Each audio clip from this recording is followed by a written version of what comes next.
ကောင်လေးကသူ့လက်ပတ်နာရီကိုအိုဘာလုံးမုတ်စတင်ဖို့အမိန့်ပေးလိုက်ပါတယ်နောက်တစ်စက္ကန့်မှာပဲခြေထောက်အောက်ကဟိုဘာဘုတ်ဟာမယုံနိုင်စရာနှုံးနဲ့အရှိကိုပြေးထွက်သွားပါတော့တယ်ဒါကိုမြင်လိုက်ရတဲ့တိုင်ကားမောင်းသမား2ယောက်တောင်အံ့ဩမြင်တက်သွားခဲ့ရပါတယ်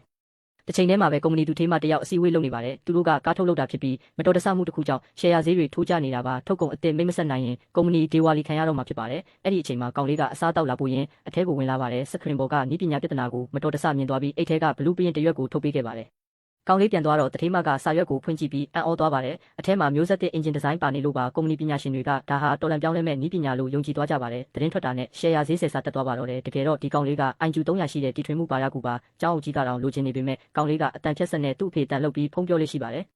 နောက်တော့ကောင်လေးကသူ့အဖေစီသွားပြီးသူတို့သမီးရှာတွေ့ပြီလို့ပြောပါတယ်အဖေလို့သူကရီးစားရှိပြီးသားလို့ညင်းနေတော့ငါချက်ထဲကအချက်ပေးတန်မိလာပါတယ်အိမ်က electronic ကြက်တူရွေးကတဆင့်အဖေရီးစားဖောက်ပြန်နေတာကိုမြင်လိုက်ရတာပါကောင်လေးကအဖေလို့သူကိုအိမ်ခေါ်လာပေမဲ့မိမကိုပဲတွေ့ရပါတယ်ဒါပေမဲ့ကောင်လေးကမျက်မှန်တက်ပြီးအိတ်စီမုံနဲ့ကြည့်လိုက်တော့ဘီရိုထဲမှာပုံနေတဲ့ကောင်ကိုတွေ့သွားပါတယ်လျှက်စစ်ရှော့တိုက်လိုက်တော့မှအဲ့ဒီလူထွက်ပြေးလာပြီးဖောက်ပြန်မှန်းပေါ်သွားပါတော့တယ်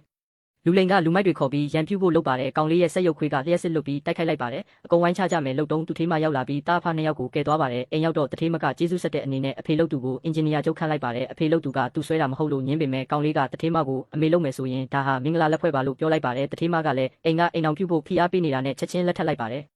နောက်ရက်သတင်းစာရှင်းလင်းပွဲမှာရီးစားဟောင်းကလာရှုပ်ပြီးနစ်နာကြေးဒေါ်လာ1 တန်းတောင်းပါတယ်ကောင်လေးကပါဆက်ထဲကသွားကိုထုတ်ပြလိုက်ပါတယ်ဒါဟာနာနိုနီးပညာသုံးဆေးဘက်ဆိုင်ရာပစ္စည်းပါအဖွားအိုတယောက်ပလုံယောဂဖောက်လာချိန်မှာဒီသွားကိုတိုက်ကျွေးလိုက်တော့ချက်ချင်းပျောက်ကင်းသွားပါတယ်ဒီတော့မှလူတွေကကောင်လေးဟာညံကြီးရှင်မဲတီးသွားကြပါတော့တယ်